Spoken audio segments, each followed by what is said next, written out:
We're good. All right.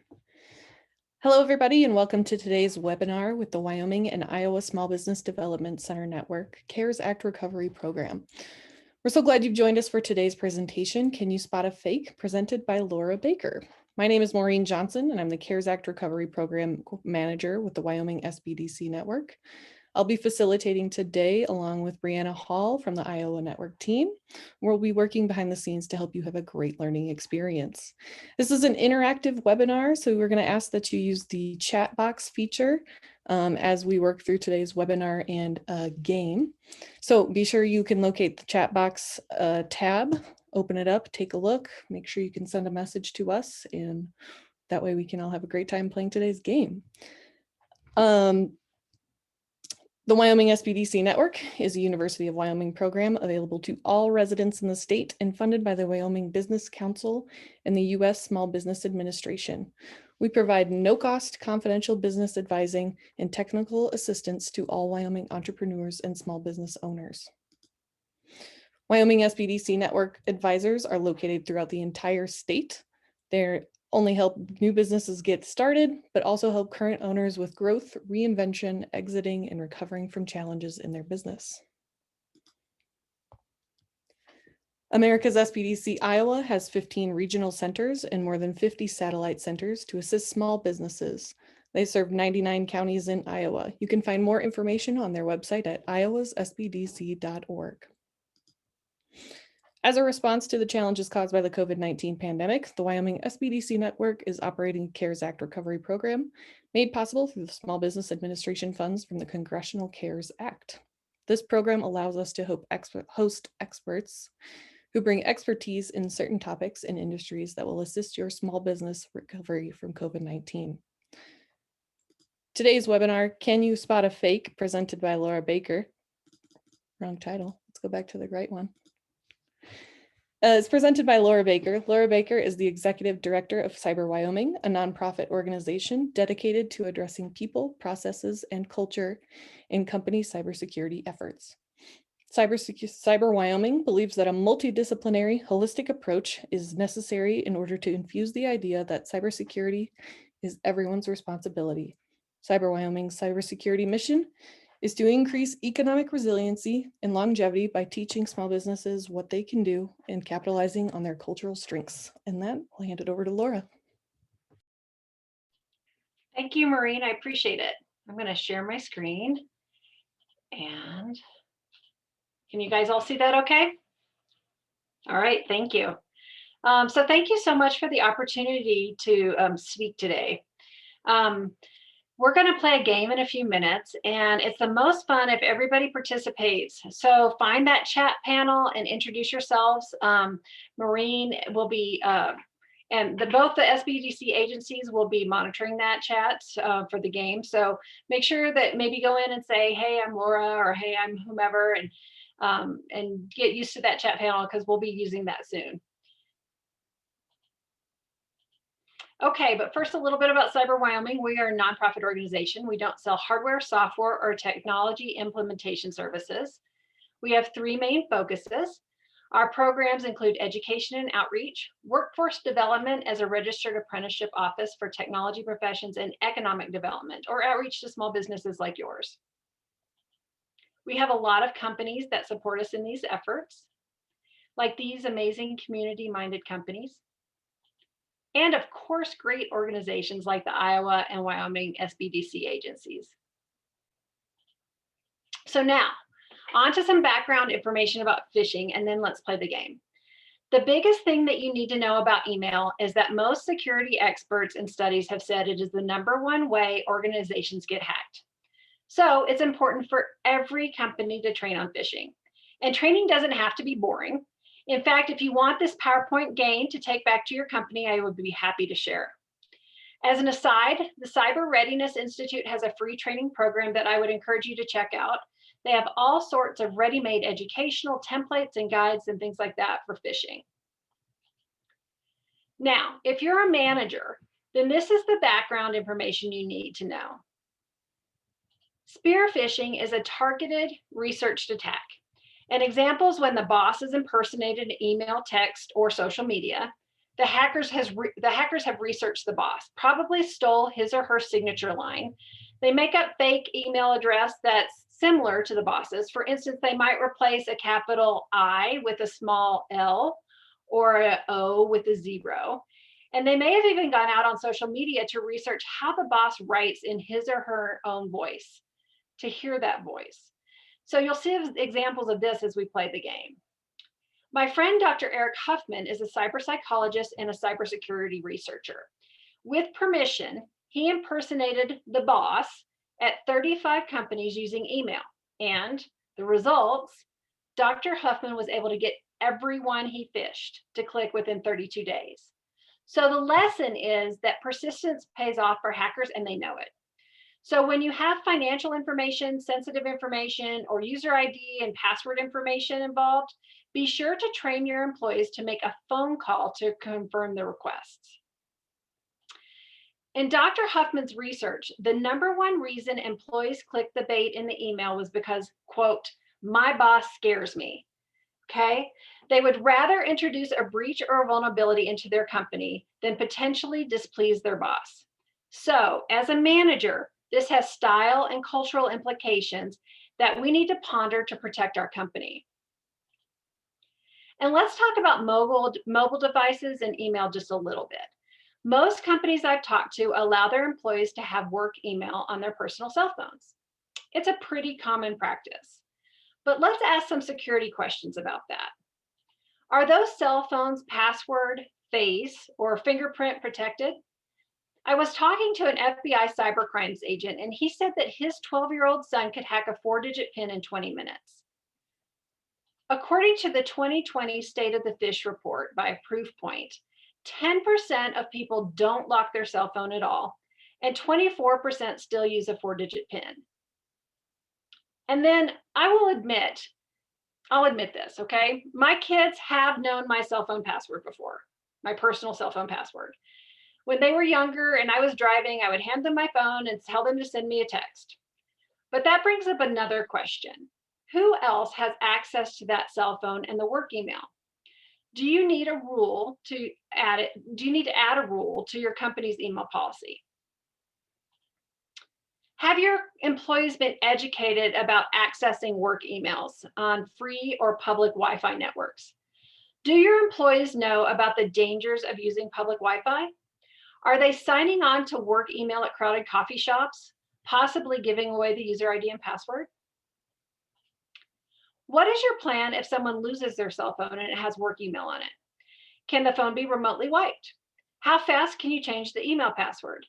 Is there a requirement in your policies for the employee to report that their personal cell phone was lost?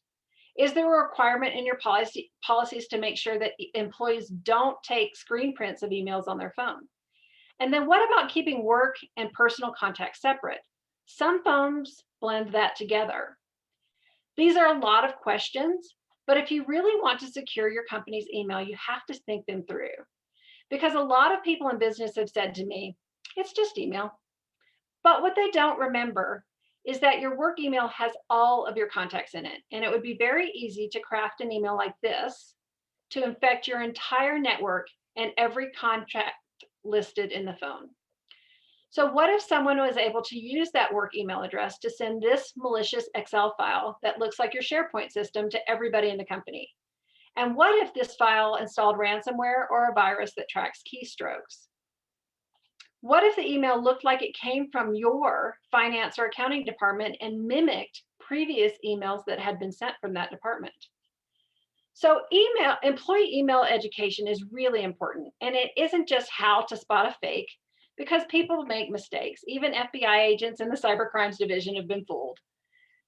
But employee email education is simple steps, like calling to make sure an email is real, and creating that culture in your organization where security awareness is complimented and appreciated. So let's talk about that for a second. Imagine a phone call to the finance department about this email that you're looking at on your screen.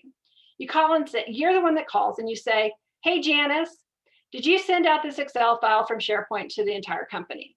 And Janice says, holy cow, no, I did not. Thank you so much for notifying me. Then Janice gets on the intercom and makes an announcement to tell everybody not to open that email. And the next call is to IT. But what if your company had a policy to encourage that security aware culture? And because I noticed or you noticed that something was off, you get a $5 gift certificate from Starbucks to honor your commitment to security. That is what security is about. Creating the culture where people thank you for noticing something that is just a little bit different. So let's get ready to play the phishing game. Remember, this is the most fun when everybody types in the chat box. So hopefully you were able to figure out how to introduce yourself in that panel. This is how the game works. I'm going to show you an example of a social media, a text, or an email, and you should type real or fake in the chat box. And there's no shame in getting some of these wrong. Even IT directors that are really, really experienced have gotten some of these wrong. So don't worry about that a bit. And there are 15 examples. And we were just talking right before this, and we actually have a prize for those who get the most right. So we're going to be trying to keep, keep track of who's getting what right. But if you would also keep track at the end and say, I got 10 right, or I got 8 right, or I got all 15 right, that would be great because it would help us out to figure out who to send some of the prizes to. Okay, so first, let's talk about social media. Take a look at this request for vendors for a craft bazaar at a civic center. Is this real or fake? Note that I did cut the Facebook post apart to blow it up so you could read it better. So I'm going to give you a second. Type in real or fake.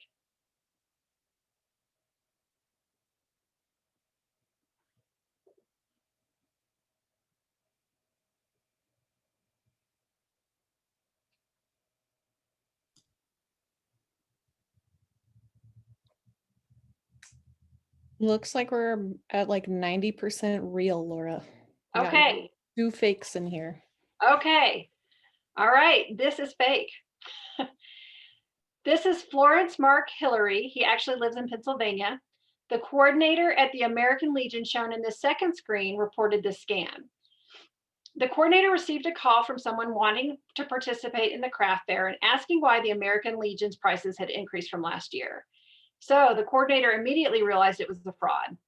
Then she found that Florence Mark Hillary was running the same scam in other cities and other states. Here's another common Facebook scam that you may see in groups that you may join on Facebook. Can you help me get my password? Can you help me do this? Can you answer this question? Don't respond to these direct messages unless you really know the person. And just last week, my aunt's Facebook account had been taken over. I received a new friend request from her, but we'd already been friends on Facebook because she's my aunt. So I emailed her separately to find out what was up, and she said her account had been hacked. Now, think about this in terms of your business. Often a few employees are deemed the administrators of a company's Facebook account. And if their personal account is hacked, then so is the company's Facebook page. So when a social media account is taken over, hackers often use it to gain access to your contacts list and expand their contacts for phishing and identity theft. This would include your business contacts in your Facebook page as well. So for an example, a woman called me in February saying that one day she woke up and she was locked out all of her accounts. It was terrifying for her. Online shopping like Walmart and Amazon, her online bank accounts, her Facebook business page, and all of her social media accounts were locked out. But then the hacker tried to propagate the scam to her Facebook quilting group, so a personal group that she was in, and a few of her friends were also affected with fraudulent charges. So a lot of people think it's only Facebook, but if we really care about those we communicate with on social media, including our business contacts, we need to make sure our account is secure in order not to expose our friends, family, and neighbors and customers. So now let's move on to text. Is this package delivery real or fake?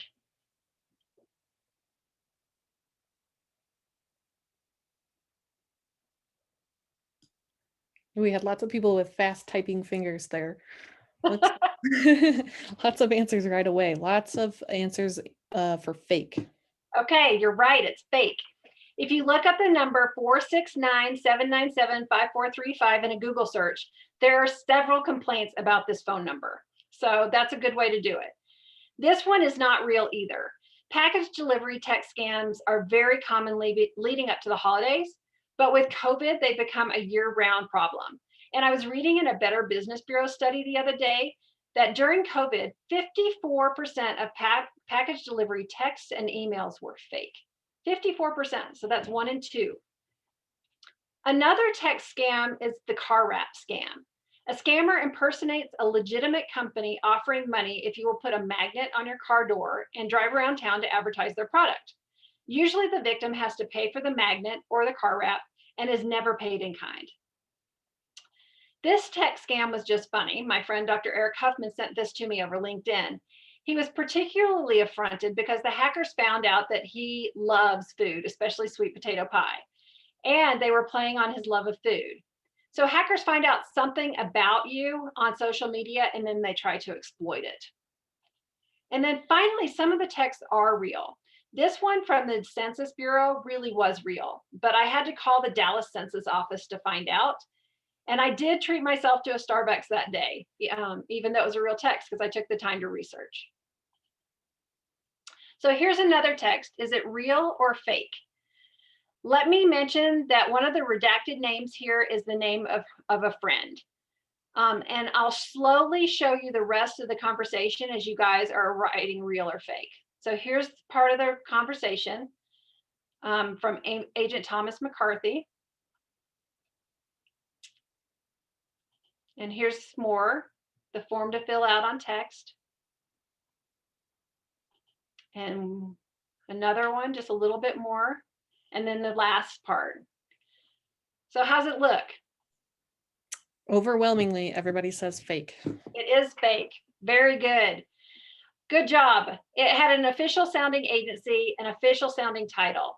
Being official is the #1 reason people engage with a scammer, according to the Better Business Bureau's Making of a Victim report. They also reference a non-specific federal grant.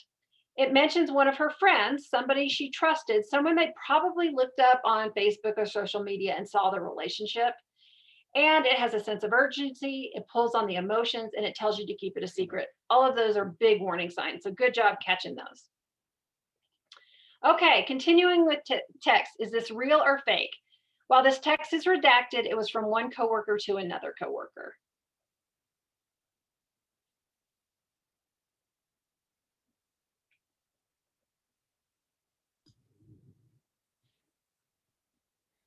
Everyone's being very cautious with this one, Laura. I know, it's kind of hard. A lot of these are hard. Okay, getting lots and lots of answers for fake. Okay, that's correct. It is fake. And when you see the rest of the conversation, you can tell. How am I supposed to pay for this? Could you have them expense? No, it's supposedly from a boss to an employee. And when I looked up the phone number, it's from a different country. It's a different language. So clue #1, could you kindly make a quick store run? This is not normal language that we have from coworker to coworker or boss to employee, right? We often don't say, could you kindly do this? Clue #2, they ask for gift cards. This scam has been seen all over the place. Businesses have reported to me at least 10 times in the last few years. The scam often surfaces when the boss is at a conference. So they see on social media that the conference is happening and the boss will be there. The scammer then impersonates the boss asking for gift cards for the conference. And this has been reported in email form as well. Now let's get on to emails. Is this real or fake? It's from DirecTV.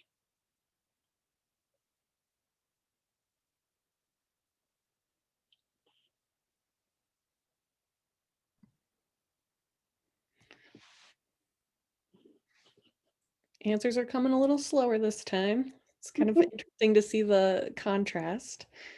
Let's see. Kind of fit at 50-50 right now, Laura. Okay, it's good to be suspicious on this one, but it is real. When I first saw this, I thought it was a fake. I thought it was a fake, even though it was real. And the reason I thought it was a fake is because I wasn't sure if DirecTV was owned by AT&T. So I had to look that up. And then I wasn't sure about the generic greeting. I mean, if I'm really a DirecTV customer with a residential customer agreement, shouldn't they know my name? And then, and generic greetings are quite often a sign that it's fake. And then finally, They did a click here with the underline here for the link instead of showing the full link. Again, marketers, when they show the full link, it's a little more trustworthy. So when you think about this, as people become more suspicious, it becomes even more important for marketers to craft good messages that aren't mistaken for fakes. Okay, now this one, is it real or fake?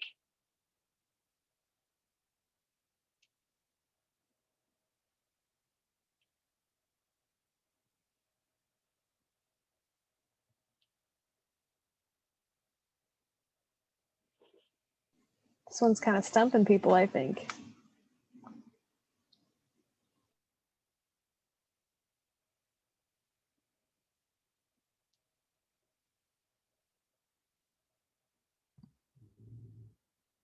Okay, I'm seeing lots of reels. I'm going to say 75% real, 25% fake.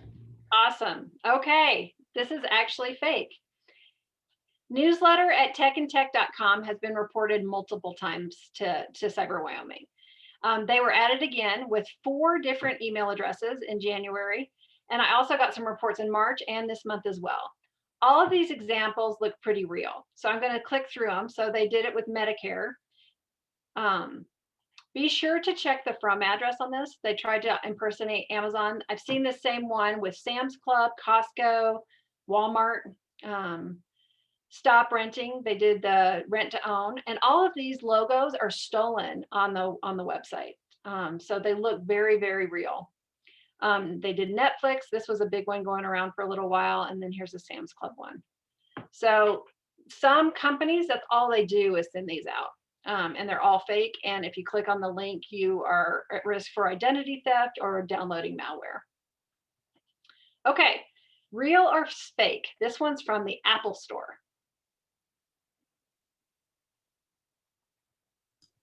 They're coming in faster this time. Yeah, right away. We got 3 fakes within like 10 seconds of you posting it. Okay, everybody's saying fake, Laura. Okay, it is fake. Good job. It's easier to tell when you see the from email address, of course, but also note the misspellings, miscapitalization, and the missing word in follow the instructions. It just says follow instructions. Apple is one of the top 5 most impersonated companies reported to Cyber Wyoming. So be suspicious whenever you get an email from Apple or iCloud. And I'm so glad all of you guys were suspicious when you saw this. So good job. Okay, this has the Microsoft and Office 365 logos. Is this real or fake?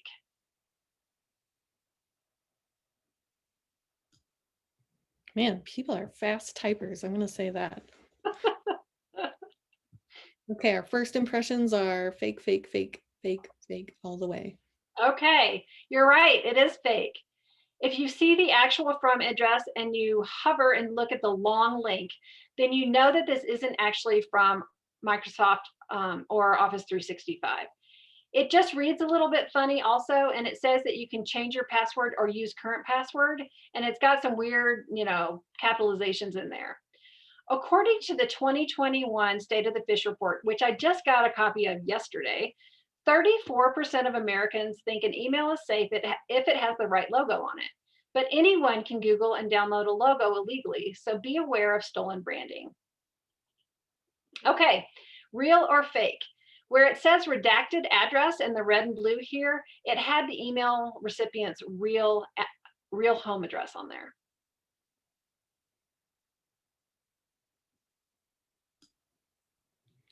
Okay, lots of fakes so far. Still some answers coming in. It says fake, you can't save that much on a mortgage. Good comment. I like it. Okay. Still sitting at 100% fake here. Okay, correct. You guys all got it. It's fake. How do we know? For sure, we looked up Diamond Tech, and there is no Diamond Tech listed in Dover, Delaware. So by doing that research, if I'd had that corporate culture going, that game going about this, I would have gotten a Starbucks gift card. So that's pretty cool. Okay, is this real or fake? Your antivirus will be expiring soon. We've all gotten some of those, and we all appreciate getting our antivirus expiration notices. McAfee is a real antivirus software. So is this real or fake?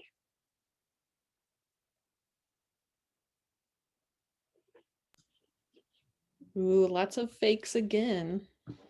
Okay, you're right again.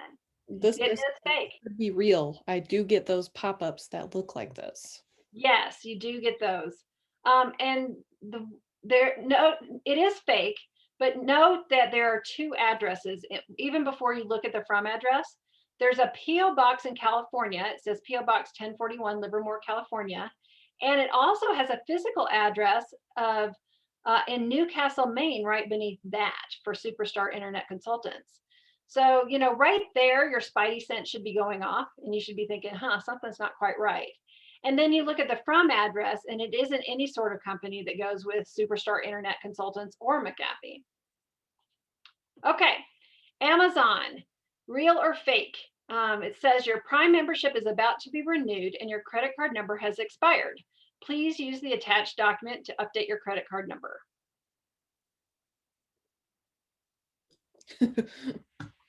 Mostly fakes, but someone's very serious about the fake in all caps. So. Awesome. It's fake. That's correct. This is a series of Amazon scams about Prime membership renewal that routinely resurfaces across the nation. Amazon is one of the top 2 impersonated companies, according to what's reported to us.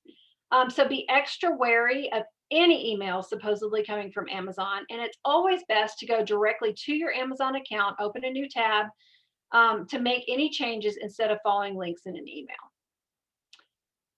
Okay, next one, CenturyLink, real or fake? This is a generic email and it has a security code on it.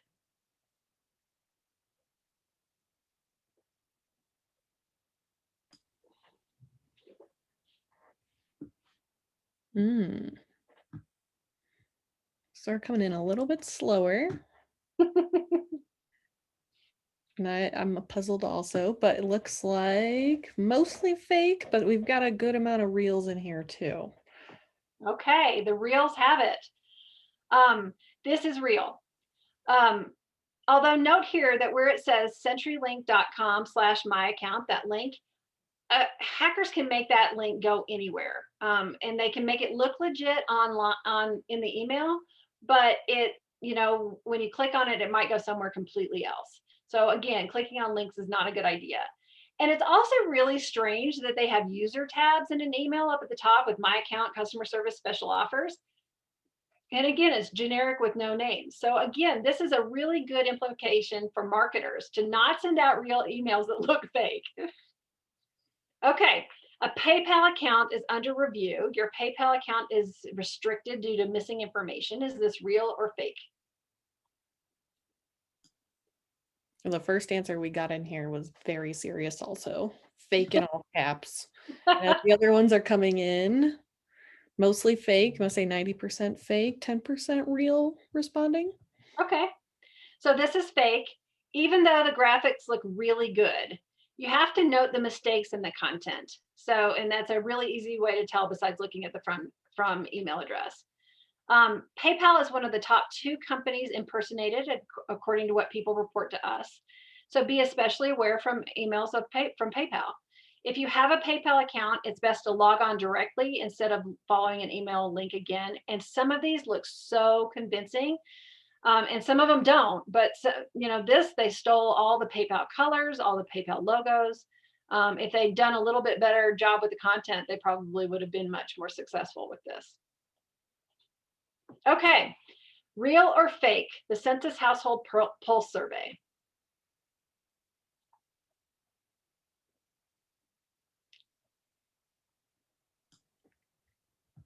All right, lots of content to take in here. I'm gonna give people a minute to read.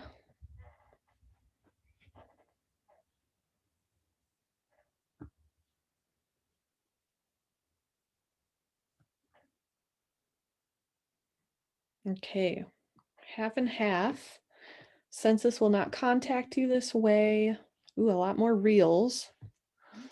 Okay. I think we're mostly real right now. Well, you're correct. It is real.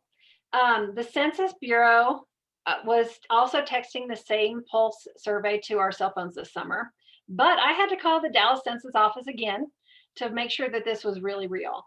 The federal government was really breaking with protocol during the census. Unsolicited emails and texts from the IRS, the Social Security Administration, and other government agencies just don't happen, but they did happen with the census. And I think it was partially because of COVID, but they ended up sending a ton of emails about not only taking the census, but also with this household pulse survey. Okay, I showed you one from Microsoft earlier. This one's a little bit different. Is it real or fake?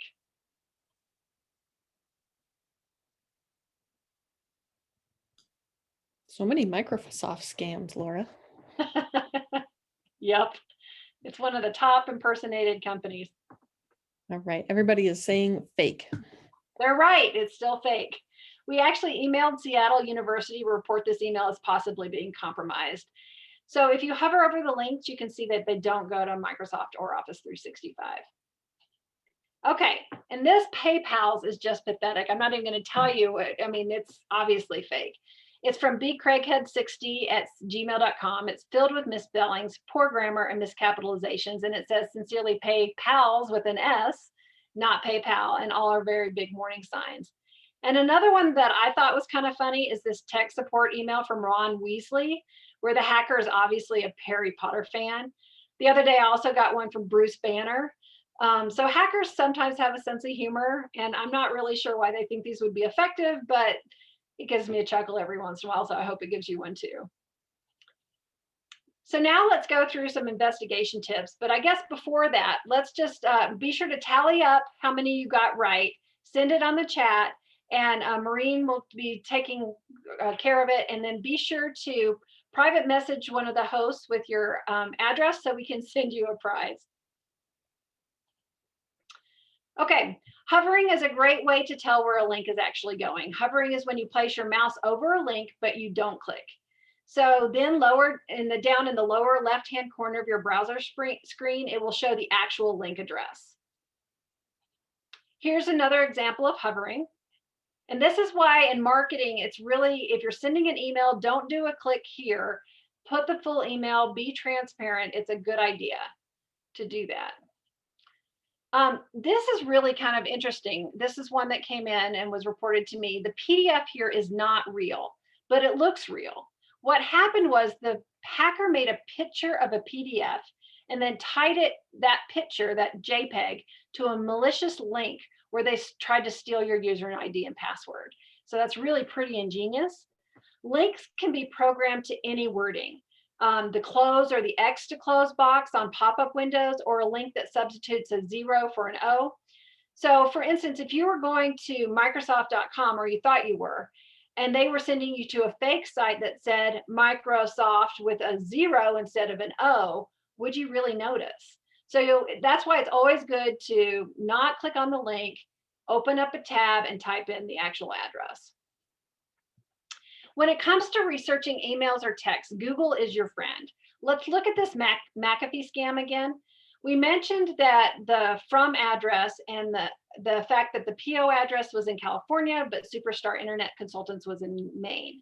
So looking closely at an ad like this is a really good idea.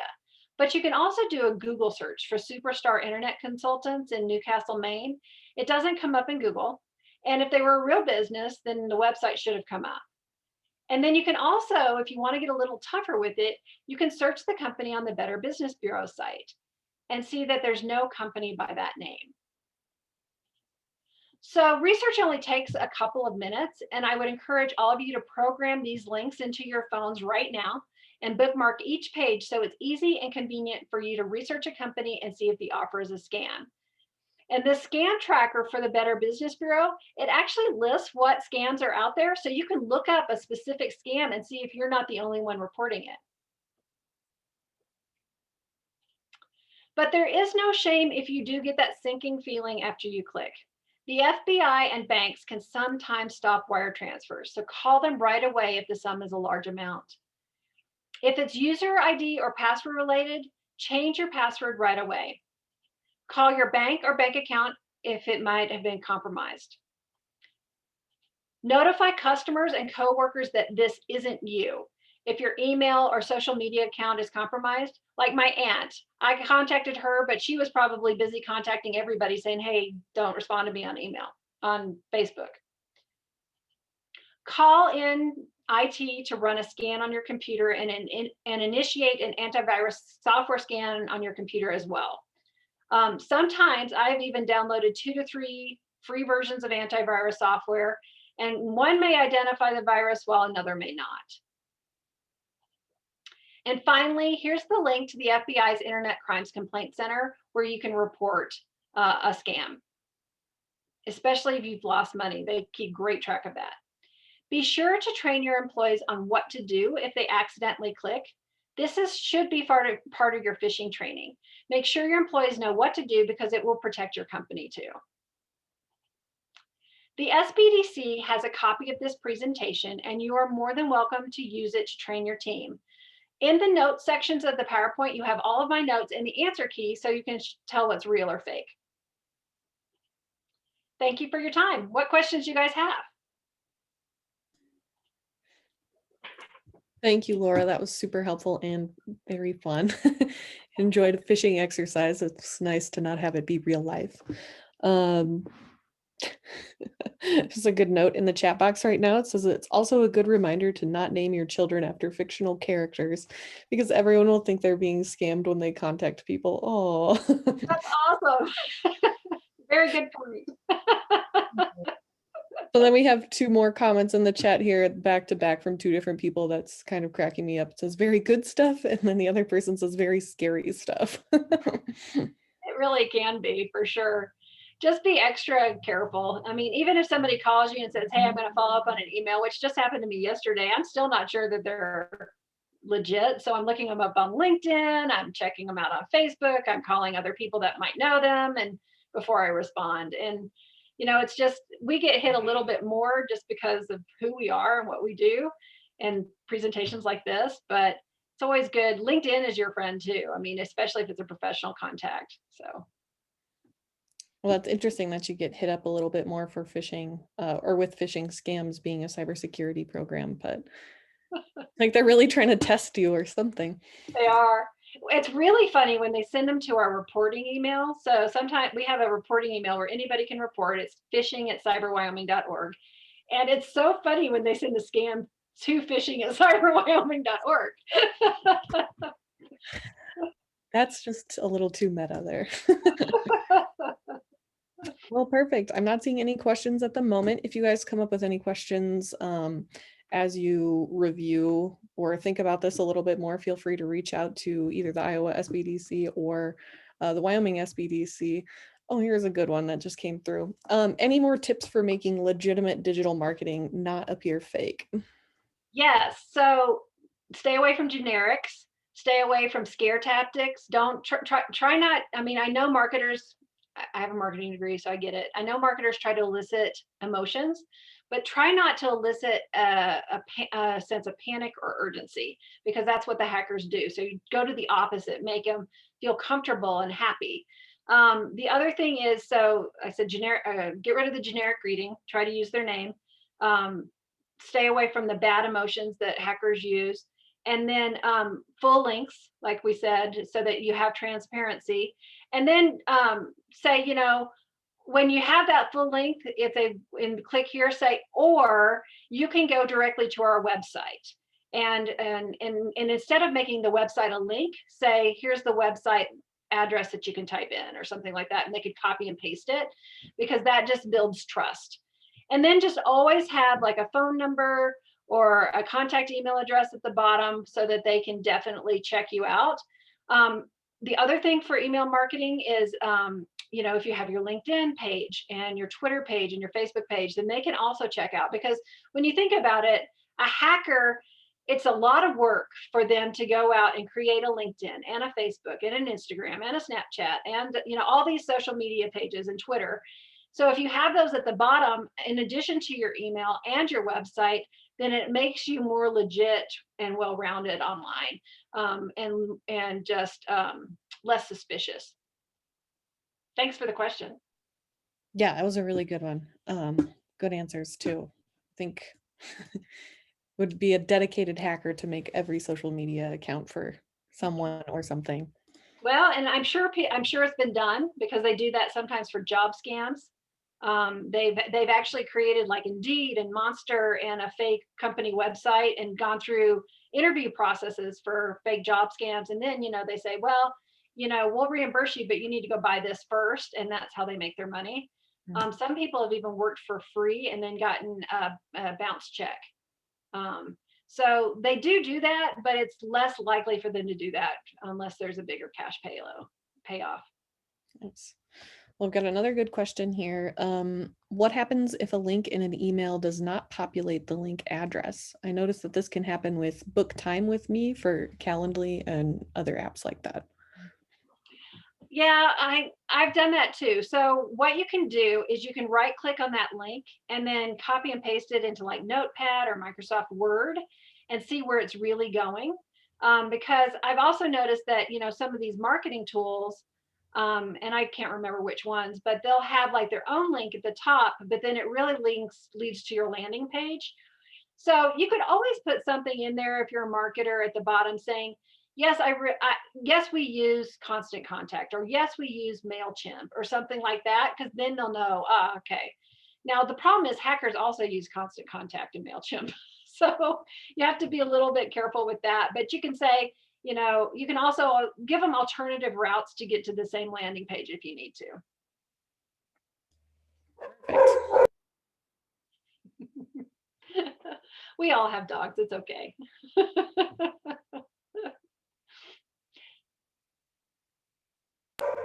Sorry, everybody. That's okay. Awesome. Well, it looks like that was all the questions I think we have. So awesome. Well, thank you, Laura. That was very informative. So Yes, and a little scary. And sorry, my Yes. dogs had a lot to say about that too. They're feeling some feelings now. So there's a lot of ways you guys can get these, and make sure you let Brianna and Marie know about where to send the prize, and it'll just be something fun. So be sure to let them know. And if you need the presentation, let them know, let me know, whatever works for you. Perfect. Well, thank you so much for doing this for us today, Laura. We look forward to your next meeting. We'll see everybody next time, and have a wonderful afternoon. yes, thank Bye. you. Bye.